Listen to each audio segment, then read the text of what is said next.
Sejam bem-vindos às Conversas Agir, do Gabinete de Inovação Regional, uma iniciativa do projeto Agir for Innovation, com foco na transferência de conhecimento, tecnologia e inovação. É um projeto cofinanciado pelo Compete 2020, Portugal 2020 e União Europeia, através do Fundo Europeu de Desenvolvimento Regional. Eu sou a Cristina Nobre e hoje temos connosco nas Conversas Agir a investigadora Madalena Abreu. Olá Madalena, seja bem-vinda. Muito obrigada. Obrigada a nós por ter aceitado o nosso convite para as nossas conversas.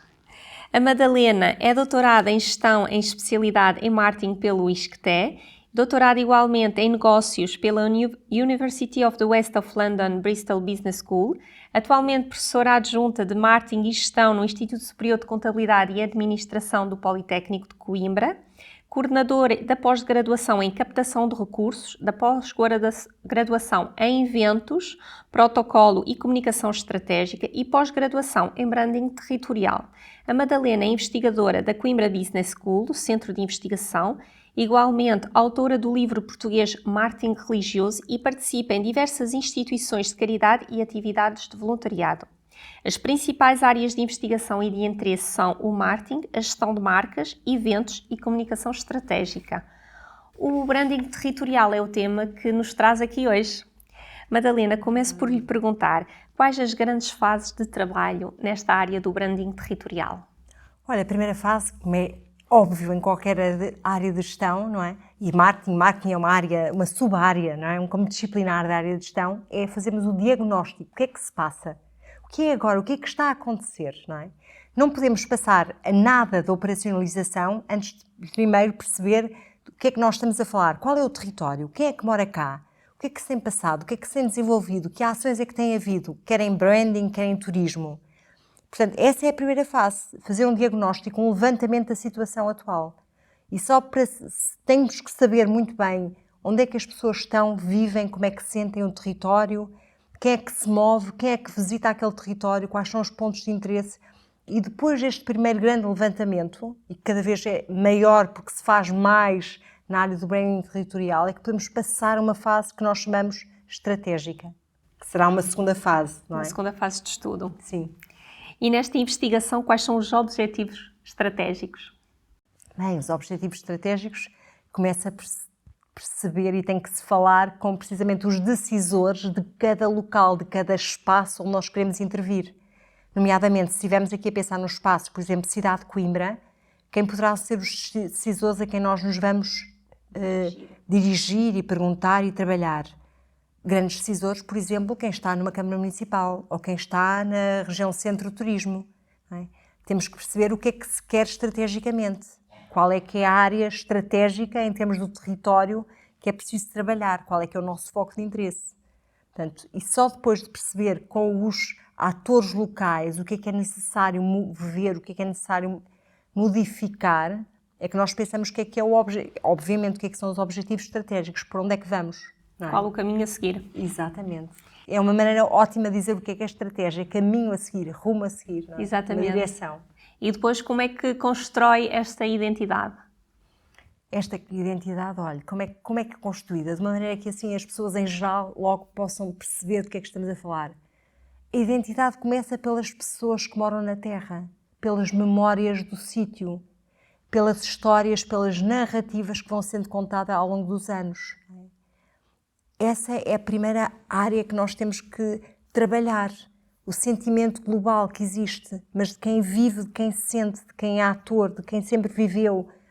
Todo o património vivo, material e imaterial, todas as memórias. É por aí que nós temos que começar. E isto leva àquilo que todos nós falamos e muitas vezes não sabemos muito bem o que é, mas toda a gente percepciona que é uma marca. Sem percebermos essas memórias, essa identidade, esse sentir, aquilo que é o vivo e o que está imerso num território, não podemos passar à construção de uma marca.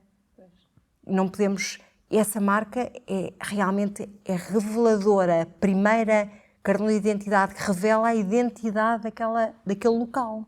O que é genuíno naquele local. Exatamente. Que é autêntico, não é? Há muito tempo atrás começou-se a pensar que era possível construir uma marca sem essa autenticidade. E agora é muito claro que só se consegue construir uma marca e ela só tem sentido e realmente pode ser levada ao público em geral, se for aquela que é verdadeira, que está no ADN daquela terra, daquelas pessoas. Sim. E por aí é que se começa. Madalena, diga-nos, portanto, nesta área do branding territorial, como é que começa a trabalhar esta notoriedade? Identifica a marca e quais são os primeiros passos? Os primeiros passos, muito bem. É que se eu quero desenvolver a notoriedade, não é? Tem que ser, obviamente, com as forças vivas daquela terra para trabalhar, não é? Tem que ser que podem ser associações locais, que pode ser o governo local, que podem ser as empresas, as pessoas, os interessados, não é? Para trabalhar. E temos que pensar o que é que nós queremos trabalhar em termos da notoriedade. Obviamente que depois temos que pensar, dentro desta marca, quais são os produtos de que vamos falar, não é? Porque a notoriedade, como é que ela hoje em dia passa? É através de coisas muito concretas. Temos que criar notoriedade a partir de histórias e a partir de produtos concretos que fazem ser real aquele território, aquele bem, aquele património que nós queremos divulgar, não é? Esta notoriedade tem que ser contada através destas forças vivas, porque assim é que é credível e é que é verdadeira, não é? Como é que ela depois é contada? É passada por onde? De diferentes maneiras, diferentes canais. Poderia dizer logo que está à partida, que são todos os canais hoje em dia que têm a ver com o marketing digital, não é? Temos que passar por aí. Depois de sabermos qual é a história que queremos contar, quem é que a vai contar, quais são os eixos, os pontos principais que nós vamos falar, da notoriedade, e que tem que ser real e que tem que ser sentida, vamos pensar então muito bem quais são os vetores, quais são as questões essenciais, quais são as mensagens, qual é a narrativa deste local, desta cidade, deste território específico, desta região, deste património aqui assim em termos históricos, desta rua. Como é que vamos passar isso? Qual é a narrativa, qual é a história que queremos que fica, que é importante contar e que queremos que as pessoas retenham e que seja atrativa para puxar e trazer pessoas aqui, não é? O essencial, efetivamente, é cativar a comunidade e todos os stakeholders da região, do local, envolvê-los. Exatamente, envolvê-los é uma ótima perspectiva de ver as coisas, porque cada vez mais as questões são dinâmicas. E hoje em dia já estamos numa área, em termos quer do turismo, quer do branding territorial, o desenvolvimento do marketing e do branding de um território, tem que ser de uma forma dinâmica, sistémica, não é? Com todos os atores envolvendo, que vivem o território e que fazem parte e que o constroem, que dão e que recebem do território, não é? Que sentem mesmo na pele aquelas vivências. Sim, sim. Mesmo para falar disto, porque o branding é para as pessoas que lá estão, para os que vão visitar, para os que vão investir, para os que já lá estão e para os que ainda vêm, não é? E para ser comunicado até a nível mundial. Hoje em dia, em termos de marketing digital, e estando nós neste terceiro milénio com a internet, não é? Estamos a falar, estamos a comunicar para o mundo, sempre. Sim, e cativar também pela área turística das regiões, apelar ao turismo. E fala nisso, então, turismo, está a ver, tem aqui assim diferentes stakeholders ou potenciais ou reais interessados atuais, como por exemplo tudo aquilo que gravita à volta do turismo, não é? E podemos falar naquilo que é o mais óbvio para a maior parte das pessoas. Turismo tem a ver com o quê? Hotelaria, tem a ver com viagens, agências de viagens, agências de transportes, museus, restauração, portanto, todos estes toda uma atores. Rede dinâmica. Sim. E depois mesmo os decisores locais, em termos políticos, não é? E as várias associações que têm que ver com, não é? E tudo aquilo que gravita à volta do turismo, que hoje em dia é múltiplo, é uma série de interessados, quer sejam empresas, quer seja do terceiro setor, até do setor da economia social, quer seja do Estado. Portanto, há aqui uma série, um conjunto enorme de interessados à volta disto, da construção. Isto depois é muito mais da construção desta identidade, desta marca, que se promove, que se cria a notoriedade. Turismo e também todos os restantes atores da economia e também todos os atores, as pessoas que vivem aquele espaço, não é? E que precisam daquele espaço. E toda a área digital ainda vem projetar ainda mais tudo o que é branding territorial. Sim, sim. Isso Madalena, fundamental. sendo assim, já falamos do porquê de envolver todos os atores locais e neste seguimento, como é importante, portanto, a definição do nosso posicionamento inicial e valorizar o território. Tal e qual, sim.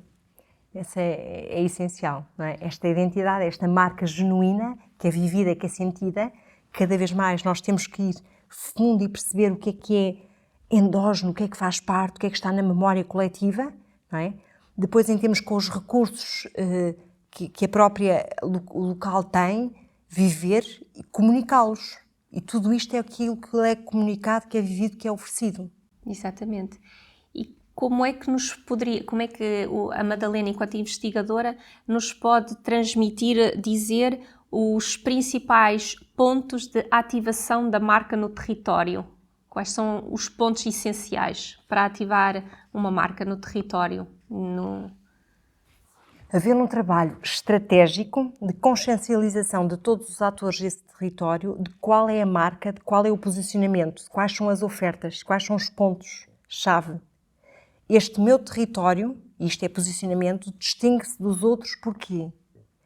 E todos os atores e todas as pessoas que moram, que habitam naquele território têm que concordar nestes pontos essenciais que eu quero comunicar. Portanto, este primeiro trabalho, que pode parecer assim estranho, mas todos temos que concordar naquilo que vamos oferecer. Por exemplo, esta cidade é diferente porque oferece possibilidades das pessoas aqui estudarem ou visitarem, ou o património aqui histórico, ou, por exemplo, o turismo que nós temos de rio ou de natureza, é muito importante e é distintivo relativamente a todas as outras localidades que podem estar aqui assim na mesma região. Mas todos temos que concordar o que é que nós estamos a oferecer que é diferente. É importante haver um alinhamento. Fundamental. Todos estarem Todos em sintonia. estamos exatamente em sintonia, alinhados. Sim. Porque é um dos problemas maiores, é se não estamos a concordar no que é que estamos a oferecer, não sabemos o que é que estamos a falar, não estamos a traduzir e não estamos aqui a levar uma mensagem que seja credível, que seja a mesma. Nem conseguimos perceber os próprios atores, as próprias pessoas que moram e que habitam aquele território, não conseguem chegar a uma identidade única. E se eu não sei aquilo que eu estou a comunicar e se todos nós não estamos a comunicar o mesmo, essa mensagem também para fora parece confusa. Não é? Exatamente. E é um Isso esforço... é fundamental. E essa é a primeira fase, que é muito estratégica, que envolve uma construção conjunta, que envolve muita comunicação, que envolve tempo em conjunto, que envolve reuniões, que envolve muita capacidade de ouvir, de discutir, de aceitar. Portanto, há aqui uma sinergia entre os atores, que é das coisas às vezes mais difícil de se conseguir, não é? Porque há interesses diferentes, há ideias diferentes, o que é que nós queremos para aquele território, não é? Mas temos que conseguir chegar a determinados pontos que são comuns, para conseguir criar uma imagem, uma mensagem. Madalena, no ISCAC do Politécnico de Coimbra, temos a pós-graduação em branding territorial. Quais são as principais características desta pós-graduação e qual o público-alvo? Olha, é ótimo falar no público-alvo, porque as características têm a ver precisamente com isto. Nós estamos muito orientados a perceber o que é que o público-alvo precisa e quer. Nós começámos assim, dessa maneira. Vamos primeiro ver o que é que as pessoas precisam, o que é que os atores que têm a ver com a mudança dos territórios, a capacitação dos territórios, a valorização dos territórios, de forma a construir marcas que possam oferecer um produto, que possam valorizar a terra, o que é que precisam. Começámos por aí para desenvolver a pós-graduação. E então, percebemos que há um conjunto enorme de pessoas interessadas. E se no início até nós pensámos muito nos atores que têm a ver com a parte mesmo académica, rapidamente percebemos que há uma série de atores que têm a ver mesmo com empresas, com câmaras, com agentes de viagens, com turismo, muito antes dos investigadores, pessoas que estão na prática, que estão no terreno e que precisam de ferramentas de branding territorial para fazer melhor o seu trabalho. Exatamente. E assim é que as coisas começaram. Madalena, muito obrigada. Foi um prazer tê-la connosco hoje nas Conversas de Agir. Obrigada.